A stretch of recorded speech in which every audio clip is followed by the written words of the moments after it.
Hello and welcome back to another episode here on the BerryCraft server. We are back here by the shop we built last time, just kind of hanging out, and this is the third time I am trying to record this episode. I made the mistake that, most people think is a good idea to reimage their PC and start from scratch and clean it up after a few years just to get a little more performance out of it, and I made a mistake. I didn't really make a mistake, but my settings just won't go back to the way they were, and my recordings are just choppy and bad audio and all kinds of bad stuff. So hopefully this is going to turn out a little better. I'm actually now on a desktop rather than on a laptop, and I've got a nice RTX 2060 Super for right now until the 30 series becomes a little more readily available. Multi-processor, 48 gig of RAM. This better work or I am going to be mad. So we're just going to kind of run through what I did in my last two recordings. One was a building and one was the same episode I'm doing now, a walkthrough. And hopefully this works out and I can show you what I actually did in the previous recordings. So we're going to start here. And I've done a lot of work in the background. I've updated a lot of the packs and added some packs here to the BerryCraft server, including player heads. So I've added about 10 player heads. This is the FoxyNoTail player heads pack that have been added on here. And I kind of dressed myself up here. And as you see, being a bookshop, put an enchanted book in my hand here. And then in here, I added a bunch of more armor stands with a bunch of the other members as the students inside the class. So here I am again, all kitted out in diamond armor. Using my little arrow to teach, and I have a bunch of students here. So Foxy, Donut, a Writerish, PvP Penguin, Fizzy, and Mr. Fearless back in the back there. So gave them all a little bit of leather armor, some different colors, a myriad of colors, but mostly all the same. So yeah, that's what I've been doing in here. I did a bunch of stock. I still need to put signs on the chest so everybody knows what's inside here so that they don't have to go hunting around to find what they're looking for. But that's really what I've taken care of here. I've added a couple more packs here. I added mini blocks, and I've updated the Mob Heads pack, which we've had for quite a while now, I guess since the season started. And everything has been custom done in the Wandering Trader. So if I can find, oh, look at that. I say Wandering Trader and he appears. It's like he knew I wanted to talk to him. So let's go have a look at the Wandering Trader here, who's kind of hanging out, and see what we've got in here so you can see. So as you see the mini blocks, this is, again, the FoxyNoTail pack. I will leave a link to the description of his packs website video down in the description. So what it is 1 emerald, and a block of that type will give you 8 of the mini blocks. Ooh, that's a pretty big one, ancient debris there. It's an expensive one too. And then I've added the mob heads in here. So, based on, it's a random 4 of them. You get 2 of them. They cost $1 diamond each. I did this rather than the pack that he created that is on death. Just because I didn't really want to mess with some of the files and was just trying to get this up and running at the point. So this is what we have in the Wandering Trader. So, we have Wonky, Fizzy, myself, and Mr. Fearless in this, and it's random every time there is one here. So close your eyes if you don't like violence. I'm just going to get rid of these guys so that they spawn on the server for other people here and not, take up the number that actually gets there. So that's really it I've done around here. We did this dock and everything in the previous episodes, and I finished that shop up there. So I still have some more restocking to do. But let's head over to the base area, and I can show you what I did over there in the 2 previous recording episodes as well. So we'll be back as soon as we get over there.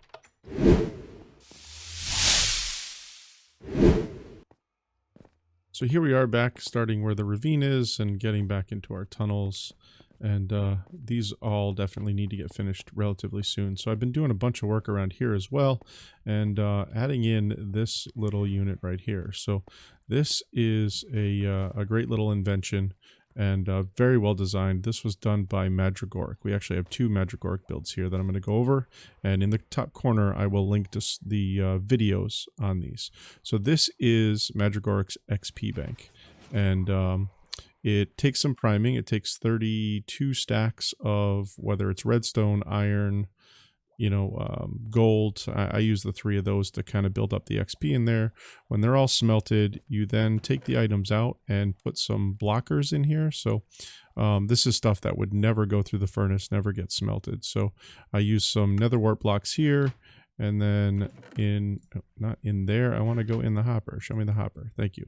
And some soul sand in the hopper, just because then this doesn't flow into the chest. And we can keep it down to 1 item. So once you get that all locked up, this system only smelts 1 item at a time. So let me just put this back on. We're going to repair my boots. And as you see, I have 51 levels right now. And if I take this 1 item out right here, what it does is sends in another item immediately, enough sticks to smelt it down. It smelts the 1 item and then stops. So it's perfect. There's no wasted fuel. There's no wasted ores. Nothing fancy. And I went from 52 to 55 levels, which is a pretty big deal. I mean, that's a big XP jump up there. This system is designed to give you 0 to 30 levels with 1 pull. So it is definitely a nice little piece. I'm also fueling it with, of course, bamboo. But I have a 0-tick bamboo farm back here. That was one of his little designs that I expanded. So he has a design for 1 slice of this. I kind of redid it and made it 3 just so that I can get it, all set up here. So really this is just a quick 0-tick. We're pushing a sand block back and forth underneath this hopper here. I'm just putting that into a water stream that's going up here. But one of the neat things that I did on this system is, I have an on-off switch, so if I'm going to leave the area and it's not full, which I haven't primed this enough to make it full, I can turn it off so I don't break the system, because you never want to leave a 0-tick farm running and leave the area, because you could break the system. But what I have over here is I have a comparator off this chest here. So once this chest gets enough items, in it, it'll turn off this torch, which will then shut that machine off, which is essentially what I did with this lever. I do the same thing, but opposite from a lever. That turns the torch off and stops it from producing. That way I can leave the area and not really have to worry about breaking the system and having to go in there and fix it. So that works out great. Again, I will leave the links to the videos up in the top right-hand corner so that you can go and check it out. This is a brilliant design, and it does take a long time. It takes a couple hours to get it primed, but once it's done, it works great. I'm still continuing over here with villagers and trading, and I've got some shulkers. I'm going to start loading up some books to continue stocking up the shop. I do need to finish off some other areas here. I will put a nice fancy face around this so it looks nice. I just didn't get that far. So, and then the third thing I worked on was I really haven't been doing much mining, no strip mining or anything like that. So I did dig down here and put a space in at the bottom, but I never really used it for anything. So down here, I turned it into a room, put a bunch of storage in here. So each one of these will be all the stone, dirt, andesite, cobble, gravel, everything you kind of get. Right now they're kind of mixed chests. Organized, but mixed. But I'll expand this out as we get more stone. I know I'm going to have more than 4 chests of stone down here. But I designed these tunnels so that each one of these is a strip mine tunnel. We did a little bit of strip mining here. And actually I've done quite a bit of strip mining here just to get the ores I needed to do that, the furnace array there. But in my strip mine, I ran into this as well, which I'm pretty sure I have a double one of these already. Again, I don't remember. It's been a long time since I went over to it. But I found another skeleton spawner. We're down here at Y11, so there's not really much I can do with it. But it was interesting to see that and find that while doing strip mining. Usually you have to hunt down the mob somewhere and figure out where they are, whether they're above you, below you, based off the noises. So I left the end open here so that I could continue this path down farther and continue the strip mines down. So I started doing a few there, but I really didn't get that far. So that's a strip mine. That'll be a blank. You know, we'll have another strip mine out here a little farther, and we'll continue off. The central parts here I'm going to make into stairs, maybe go up to some farms, but over in this area here, I think it's this way. We'll see if I can find it quickly on camera here. Let's see, which way do I have to go? I think I have to go this way. Still have to figure out the best way to get to this, but we are under the abandoned mine shaft here. And I think if I go this way,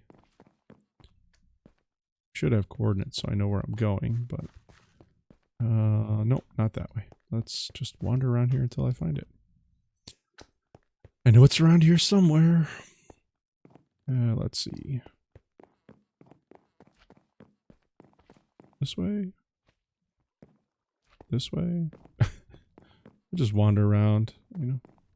Nobody ever got hurt wandering around a mine shaft, right? Alright, where are you? I feel like I was already here. This way, maybe? I don't want to jump off there. Well, I'll find it eventually. It's probably above me right now, but there is a dual spider spawner, cave spider spawner, that you can activate from really close. You can almost stand next to one and activate the other. Of course, I'm caught in one right now.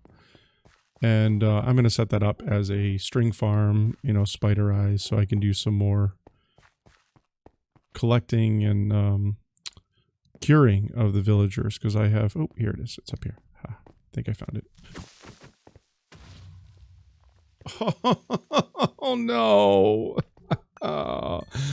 Oh, please tell me that wasn't the double. I know there's a bunch in here, but that's horrible. Oh, I don't think that was the double because I don't see the other one around here. But that was very, very, very disappointing. I can't believe that just happened.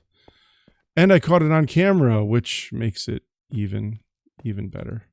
So, all right. Well, I guess I'm not going to find it right now, because if I do, I'll probably be blown up and ruin what chances I thought I had of having a double spawner. Oh, frustrating. Yes, frustrating. Did that just fall? It did. Now I've got slimes. Hi. Bouncing on my head. Like, this is not going very well. Come on. Go away. Don't want to deal with you guys right now. So yeah, that was, yeah, lots of fun. So,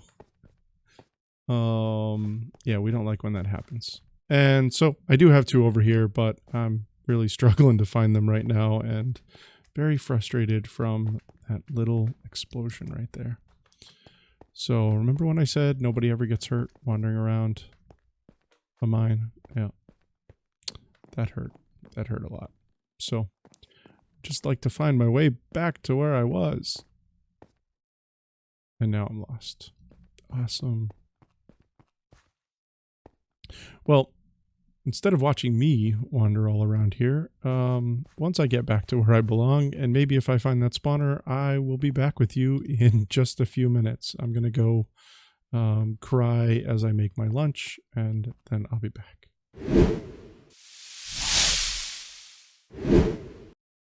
Okay, well, I haven't quite made it back to where I was supposed to, but I did finally run into the dual spawner. So luckily that blast did not mess up this dual spawner, although that could have been a third one in the area here, because I'm sure it was around here somewhere, and that would be very upsetting. I'm not exactly sure where it was. I know it wasn't too far off, but I did find these. As you can see, they can both light up here, but at least it's not as bad as thinking I blew up one of my dual spawners. So this will get, cleared out, and we're just going to put together a quick, I don't need XP from this. I don't need, extra stuff. So we're just going to clear this out and probably do a magma kill collection system, maybe using some mine carts, And we'll put this into the storage area. So let's see. I don't know if I can find my way back to the storage area, but hopefully I can sooner than later, because I want to show, look at that, it's right here. I don't know how I wandered all over and still couldn't find this, probably because I was on that side and it was over almost the center.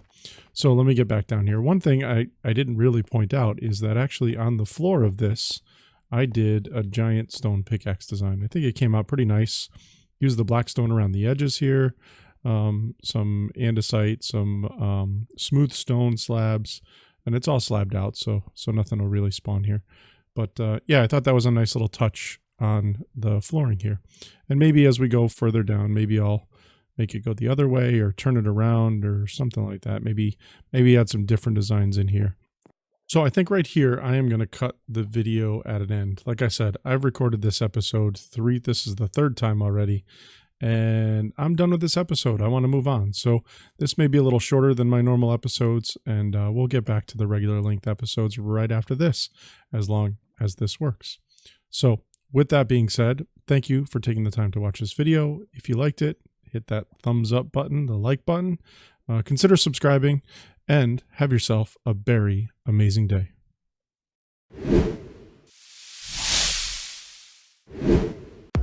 Thanks for watching, guys. I hope you enjoyed this video. If you did, smash that like button, and I'll see you guys next time. Bye!